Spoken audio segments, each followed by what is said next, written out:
Dr. Joe Edd Morris, and I have never introduced anybody virtually like this before, so it's kind of weird. So he was nice enough to talk to me the other day for about an hour, and because usually I like to eat and interview somebody before I introduce them an author. And so the first thing I'm going to ask, or one of the things I'm going to ask is, what do you read? So we have some kind of, library connection there. And so he was telling me one of his favorite books is Sound and the Fury. So that tells me heavyweight reader type person. All the Pretty Horses. And he said his most recent find was A Gentleman in Moscow, which is like my favorite that I've probably read in the last 5 years as well. So we had a little connection. He's heavily involved in the Union County Library system. The systems director, Sissy Bullock, has, I guess they're friends, and he has him and his wife Sandy have given a lot of time to that library system as far as book sales, and even before the award, he was going to donate $1,000 to the system because they couldn't do the book sale this year, and he's also going to donate his honorarium that he's getting tonight to that library system. So, yay! Thank you for that. And if we had a room, you would hear all these applause and people, woo-hoo-hoo. So we don't get that feedback here. He's kind of a Renaissance man. He's done pretty much everything. I could go through his credentials, but it goes from philosophy to theology to psychology. I think what would be most relevant to talk about as far as the book goes is, and writer, of course, that he has been a prison psychologist. And I think that gives him some of the background to write the book. Now, I did go through my stuff because he's won this award before, and I found my book, and so I've met you before, because it says To Judy in it. This is sort of the first book for the winner, the prison. And he says that he writes his books from the last sentence, and then he fills in the rest. So, and he's going to tell you about it, but the last sentence is, the prison is everywhere.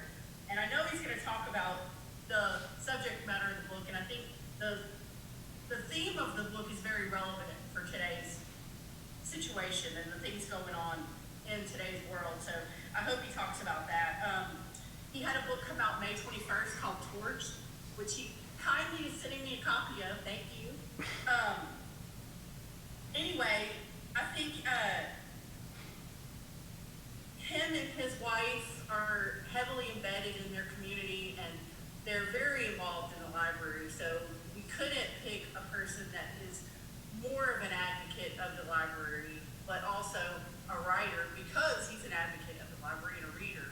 And I'm going to let him tell you more about his book and his adventures. So I'd like to turn it over to Dr. Joe Edd Morris. Thank you very much, Judy. My mother attended Hines Junior College in 1939, so it adds a special touch to your introduction tonight, and thank you for that. And we talked about her, and hopefully we'll talk about her some more later on at another place at another time. And I cannot thank the Mississippi Library Association enough for this honor. It ranks as one of the top 10 things that have happened to me in my lifetime. And another one of those 10 occurred in 2003 in Bay Springs, Mississippi, Judy, which you referenced. I'm going to speak about the book in a moment, but I want to talk about something else that's closer to my heart, and it's been mentioned tonight. I also want to say quickly, before I forget it, that I am too a graduate of Millsaps College. So I'm glad to be in such great company tonight. As Judy mentioned, when I write a novel, I try to write the last sentence first and then work toward that. And the last sentence in The Prison, which she showed a few moments ago, and she mentioned, the prison is everywhere. Now, prisons come in different forms. There are prisons of discrimination. There are prisons of systemic racism, prisons of crime, poverty, unemployment, addiction, and they're prisons of ignorance. Prisons are everywhere, but thank God, so are libraries. And over time, in the hearts of the great cities of our world, there were great libraries. You know the cities: Jerusalem, London, Damascus, Antioch, Rome, Ephesus, Alexandria. Let's talk about Alexandria just a moment. When invading armies attacked Egypt, they did not immediately head for their army depot or their arms cache or their troops' quarters. They made a beeline for that library in Alexandria to take out the heart of the Egyptian culture. And that's analogous to some of the things that are happening today with cyber attacks on our information systems today. The libraries were the heart and soul of those cities, and they are the heart and soul of our cities and communities. When Sandy and I go to visit other places, and we like to travel a lot, we try to make it a point, if possible, to go to the library of that city or community. In my opinion, libraries tell you more about a city than perhaps any other institution, unless it might be a school system. I try to promote libraries every chance I get, and I hope that in the audience are county supervisors and city aldermen and alderwomen and mayors and local and state elected officials and politicians, because I want them to know the importance of their local libraries to their communities and what they mean. I want them to know that the size of the library and its staff are direct predictors of reading scores, and that's based on research that's been done in Texas, in Colorado, and in Maine. I want them to know that libraries are indirect predictors of achievement and higher test scores. I want them to know that where there are strong libraries, crime rates, dropout rates, and unemployment rates are lower. I want them to know that commerce prospers. Libraries are essential to the cultural and economic development of a city. Now, I could go on and on about this. I've just touched the top of the iceberg with all the research and all the statistics that we have, what libraries do. But don't take my word for it. Check it out. Bing it, Google it, see for yourself the research that's out there. The bottom line is that libraries are good business. They're good for the economy, and they're good for industry. They're good for schools, they're good for education, they're good for culture, and they're good for the soul. I shudder to think of Union County and New Albany without our library. And by the way, I'm in that library tonight, and with me are a group of supporters of the library. I shudder to think about Mississippi, our nation, without its libraries. I do not want to think about where our schools would be or not be, or our arts or our culture if it were not for our libraries. I don't want to think about where our poverty level would be, the number of people on the streets, especially teenagers after school. And by the way, there's some research out of Boston that shows that there are lower juvenile crime rates where there are strong libraries. Perish the thought of where the reading level of our children might be if we didn't have libraries. I firmly believe I would not be here tonight if it had not been for a great library in my hometown. I do not want to think about the books I would never have read, the authors I would never have met, the exciting worlds of lovable characters and friends that would have never come into my life. I don't even think about it. And I can see, Joe, you're going up and down, and I'm sure others are as well. The prison is everywhere. But thank God, so are libraries. Now let's talk about the prison for a little bit. The prison is a sequel to the book that was mentioned earlier, Land Where My Fathers Died. And I want to tell a little bit about where it all started. I don't remember the year. Sandy, maybe you can remember. It was 1990 or 1991. But Evans Harrington, who's my mentor, professor at Ole Miss, and his wife Betty were at our home, and we were sitting out on the pool house porch having a glass of wine and visiting. And Evans told me the story of a young man who wanted to find his roots. He was a Confederado. His family had been Confederados. The Confederados were the people who, after the fall of the Confederacy, they went to other countries and established their own communities in those countries: Mexico, China, Brazil.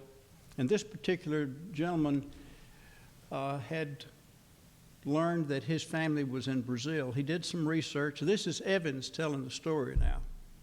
He says the guy did his research, and he figured that he could establish where his ancestors were. And he went to Sao Paulo. I'm probably not pronouncing that correctly. And he went to the little village where he felt that they might be, and he had tracked them down to a street and to an address. And he knocked on the door timidly, and the door cracked open, and this wizened face looked out and said something in Portuguese, "Who are you?" And he told her in English who he was, and she opened the door and she said, "Well, y'all come on in." And I listened to Evans tell that, and I thought, there's a novel there. There's a story somewhere there. So that's where it all began. And I want to read just a little portion of the, if I can get through this.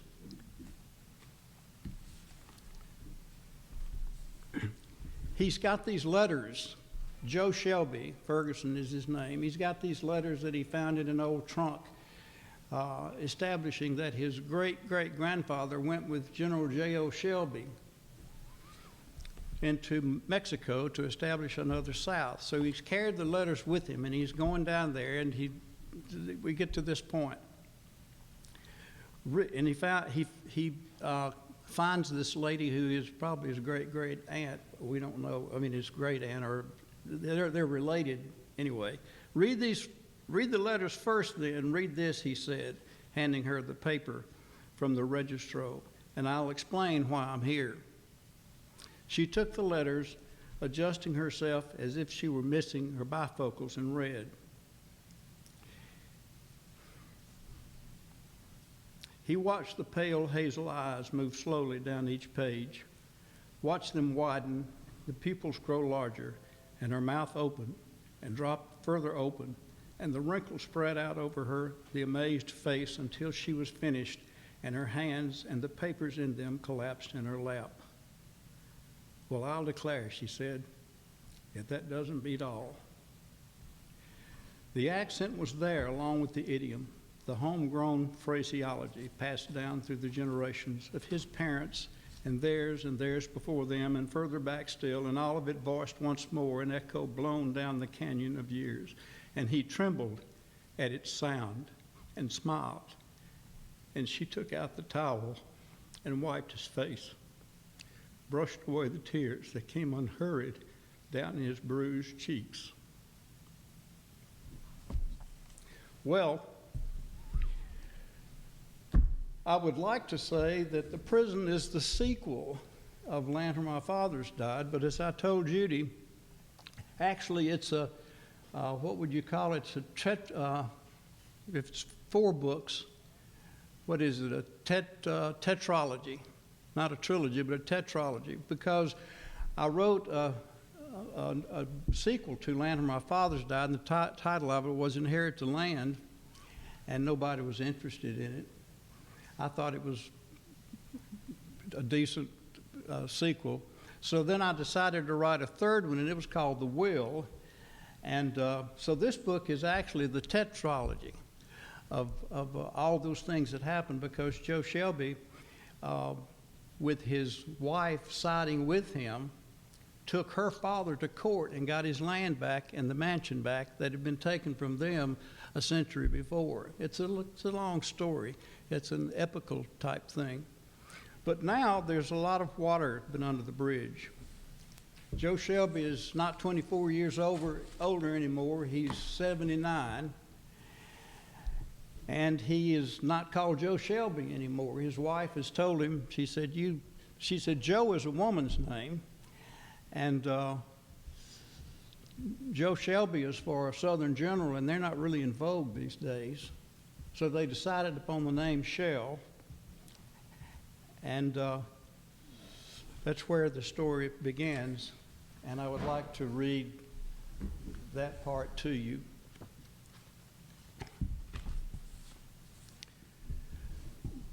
Shell Ferguson drove slowly down along the stretch of blacktop, his eyes focused on the curious shapes ahead. He had lived his entire life in the Mississippi Delta, but never fully adjusted to its flatness. The endless monotony had a haunting way of playing tricks on his eyes. The midday sun shone brightly in the clear blue dome, but not warmly. It was late November, Thanksgiving Day, and cold. 2 months before, he would have seen rows of cotton and soybeans flicking by in geometrical precision, acres of milo and wheat and rice. Now, drab fields of stubble stalks lay busted in disk, bleak and barren. Along the hedgerows and creek banks, shattered trees scratched the sky. He crossed old bridges over old rivers, serpentine across the limitless alluvial plain. He passed gum-choked bayous and stands of cypress along channels of sloughs, motionless, black water going nowhere. No music from this flat-lined land, as if time was in limbo, as if it had stopped and was waiting to be time again. Now, as Judy pointed out, I've worked in some prisons. I've worked in 2 maximum security private prisons. And I will tell you right now, I hope that private prisons are eradicated from the face of this earth. They are a curse to anyone, but particularly to someone who's been incarcerated and might like to want to change their life and do better. I know firsthand. I've seen the abuses and I've seen what happened. And so I try to thread some of that private world behind the walls through the novel. This is the story of Shell. Let's see. Shell's grandson is a Methodist preacher, and he is convicted of a crime he didn't commit. And his wife, Shell's wife, Athen, and daughter-in-law and granddaughter have died in a parsonage house fire. So on his 79th birthday, he's going to the prison to tell his grandson that he's lost his whole family. And it starts from that point on.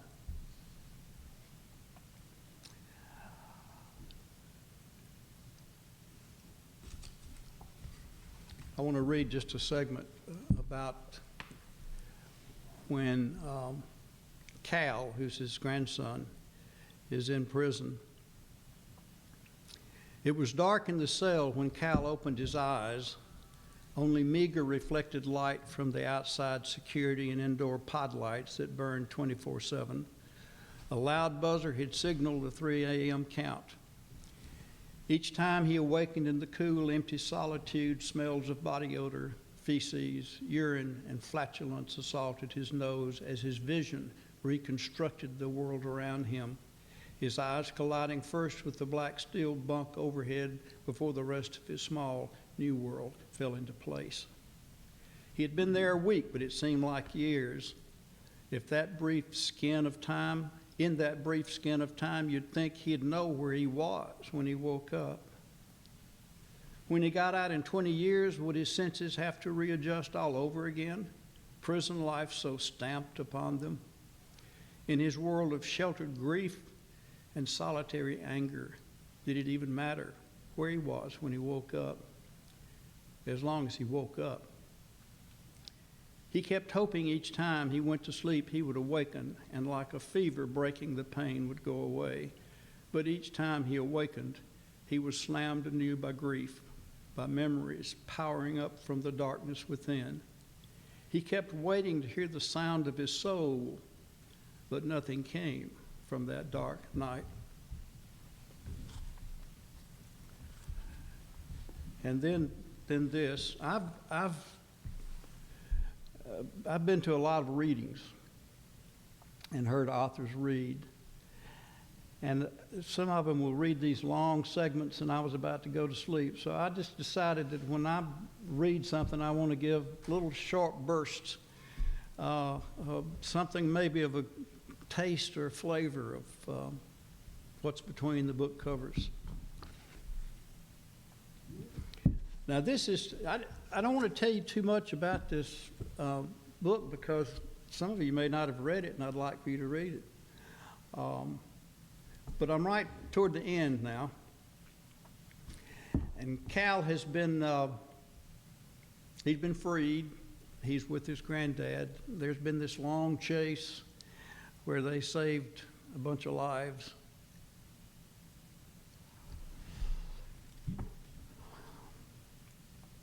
Have you thought about what you might do once you're exonerated? Shell attempted. After a long delay in answering, Cal said, I've thought about it. Everything's been swirling around in my mind like a merry-go-round I need to get off, but I can't. You can when it stops, Shell said, and it will eventually stop. Time is on your side. Time, Cal sighed with a single nod, then uttered the word again and nodded again. Time is what I was serving. Now I'm out and still feel like I'm serving it. We're all serving time, son, Shell said. If you're living, you're serving time. Time is God's other name. No way to get around that big clock. Cal looked at him and said, that should have been my line. I'm the preacher. Glad you still feel that way. You kept the faith. You survived. There was this pause, Cal thinking. Then he said, I don't think I survived because I kept the faith. Whatever that means. Sounds like protective custody, that if you hang on to it long enough, God will eventually bail you out. I survived because he sat there, molars grinding, jaw muscles rippling, rolling his hands as if the movement spun the rest of the thought. Shell sensed him struggling. He said, what you're trying to tell me, Cal, is that faith doesn't sit on its haunches and wait. It has legs. Granddad, you're amazing, Cal said, looking at him with bright eyes. Well, at the end, there's this aftermath where we talk about some of the people. And so back to the last again. The Ranchero continues to serve its famous barbecue as it has since 1959. That's in Clarksdale, and if any of you have never gone there and had barbecue, you've missed something. The levee along the Mississippi River still rivals the Great Wall of China. The levee road continues to serve as a travel option for the adventurers who want to drive on it from Illinois to Louisiana. The Mississippi Delta is as flat and endless as ever and will always be the delta. The prison is everywhere. Thank you. Any questions?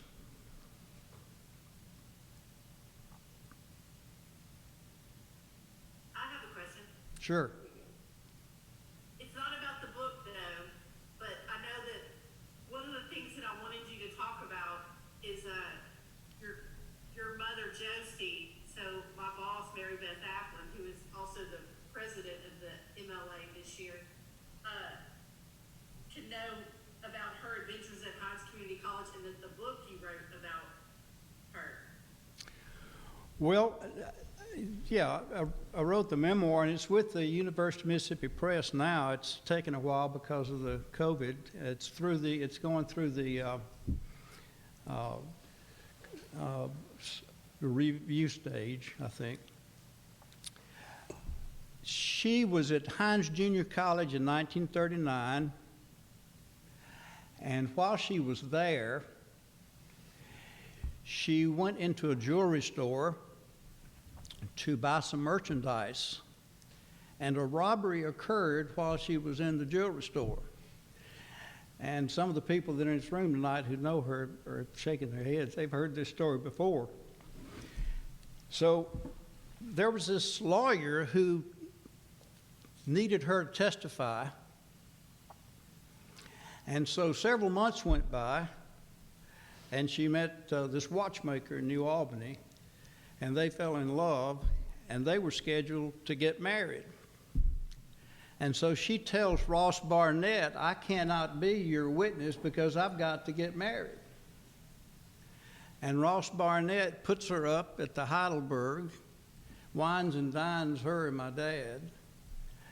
And that's just one of the stories that's in that book.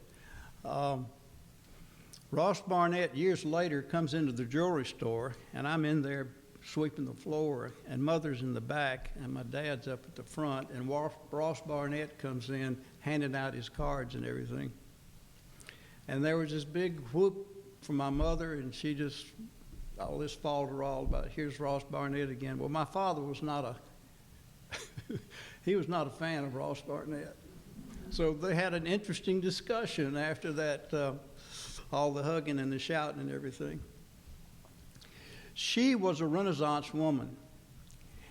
She went to Hines Junior College. She also went to Delta State.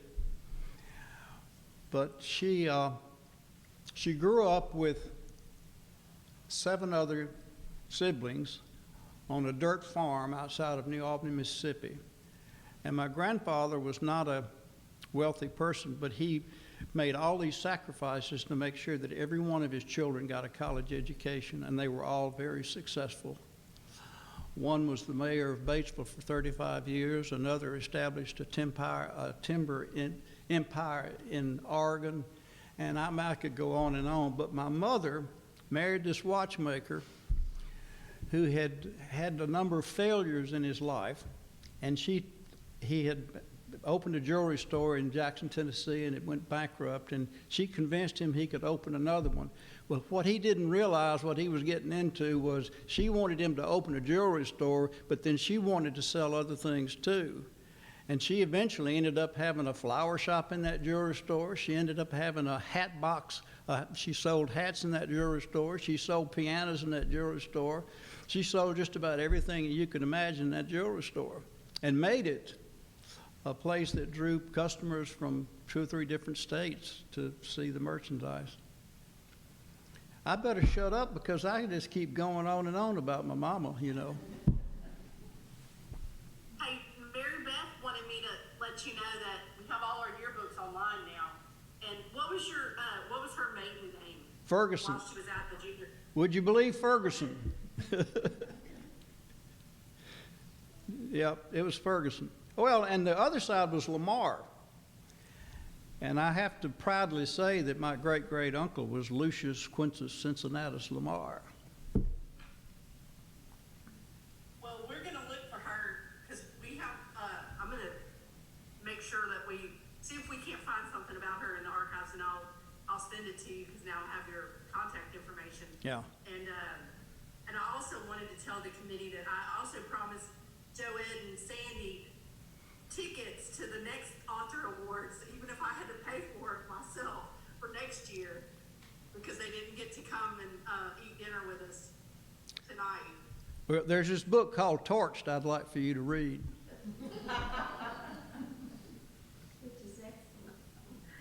You're gonna go for 3, huh, Joe? I wouldn't mind a hat trick any day. I sure wouldn't know.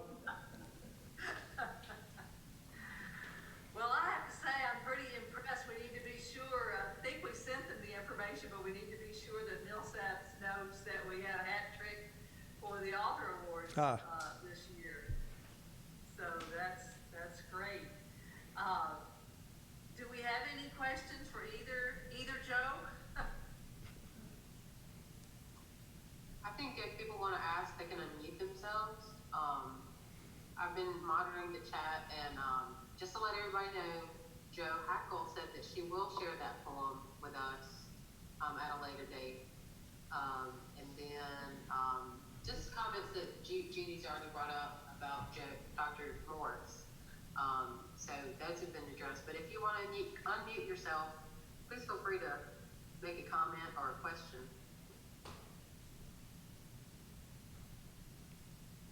Okay, I have a question, and this is not about books, but if you were going to have a traditional Mississippi meal, like right now, because we're not eating, and like right now I'm 5 months pregnant and have not eaten anything but these, what would you choose to eat right now? Are you asking it? Go ahead, Joe.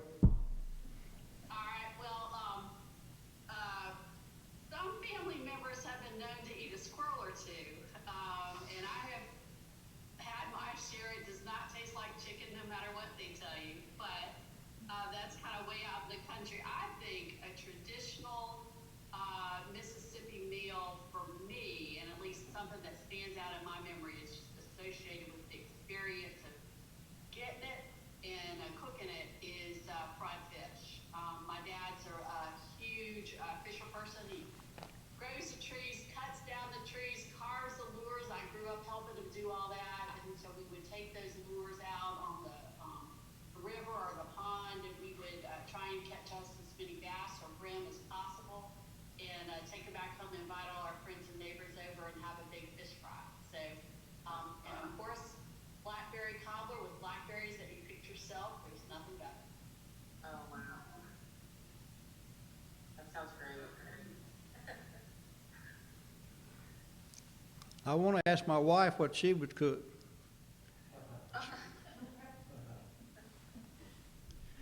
We have a Mississippi meal almost every night. I'm telling you, it's wonderful. Well, you mentioned the Clarksdale barbecue, and I've yet to make it up that way, but anywhere, I like to go experience local cuisine. So if we came up and visited you, where would you recommend to go eat right now? Besides your wife's home. But I'm going to embarrass her by saying this, but every night I sit down to eat, it's like eating in a New York restaurant. I'm telling you, she's a wonderful cook. So I don't know, we might go to the hamburger place here in New Albany. We got a great hamburger place in New Albany. Oh, the Rainy. Got this wonderful restaurant where we're eating when we leave here. It's called the Rainy. And by the way, it faces the old GM&O railroad track that my mother would get on that Rebel and ride all the way to Hines back in 1939. And it took, I think it almost took 24 hours because it stopped at every little place because it had to pick up the mail.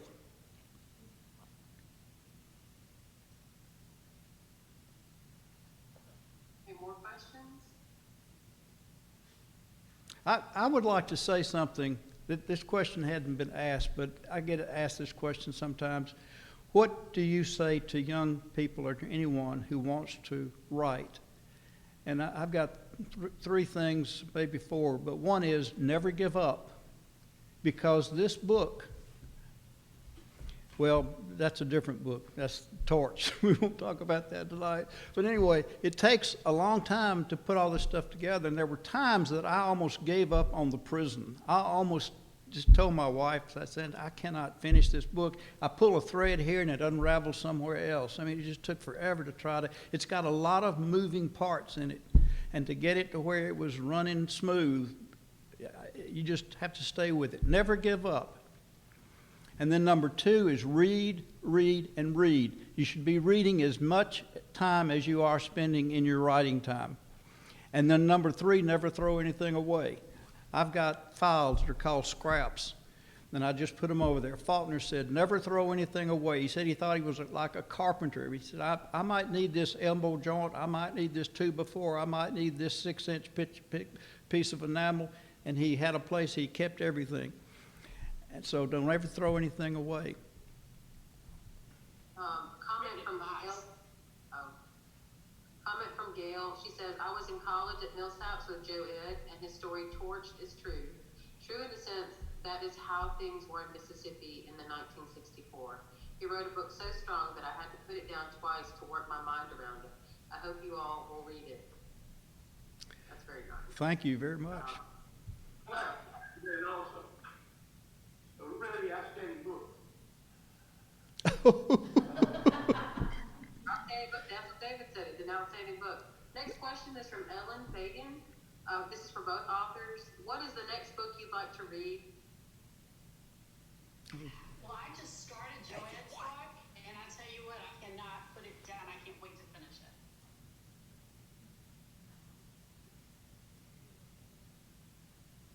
Thank you.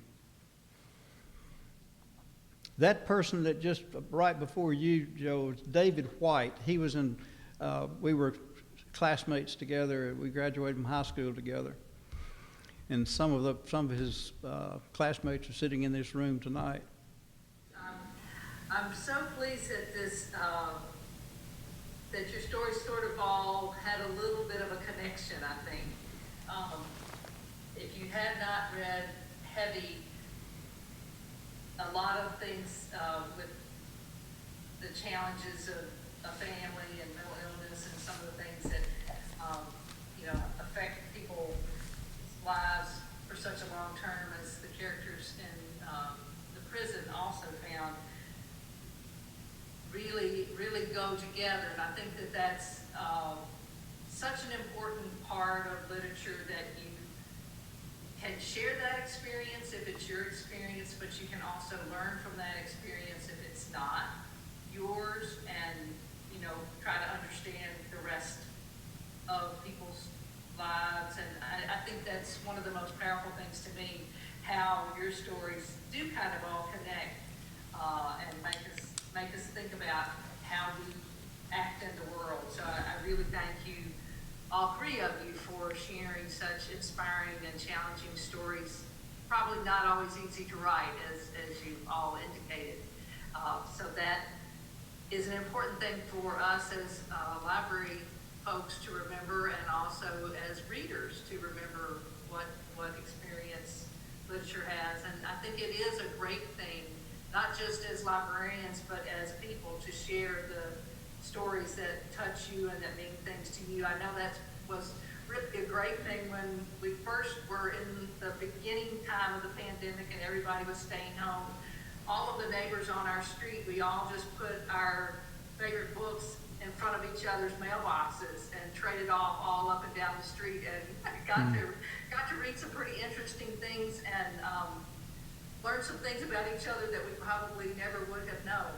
I do want to thank everybody for attending. I want to be sure to give a final thank you to the whole committee, because we don't have a printed program this year. So in addition to those who did the introductions, Morgan, Linda, and Judith, a number of other people who represent both public school and academic libraries served on our committee. Maya Berry, Tamara Blackwell, Barbara Carruthers, Corinne Kennedy, Dee Lumpkin, Jamie Stanfield, and Lila Jefferson. So thank you so much to the committee. I do want to encourage everyone to, and not just library staff, but we look for the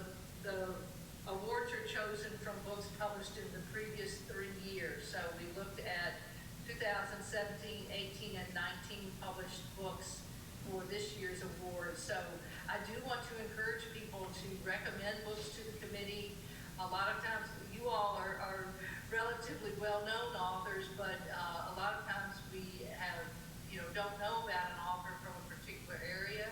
So if you are an author, if you know someone, please encourage, and you might mention to your publishers to encourage. They do have to be either native Mississippians or someone who has lived in the state for at least 5 years, but we would love to encourage and promote more Mississippi authors. So thank you all for attending, and please enjoy the rest of the conference. I hope everyone has a good night. Thank you.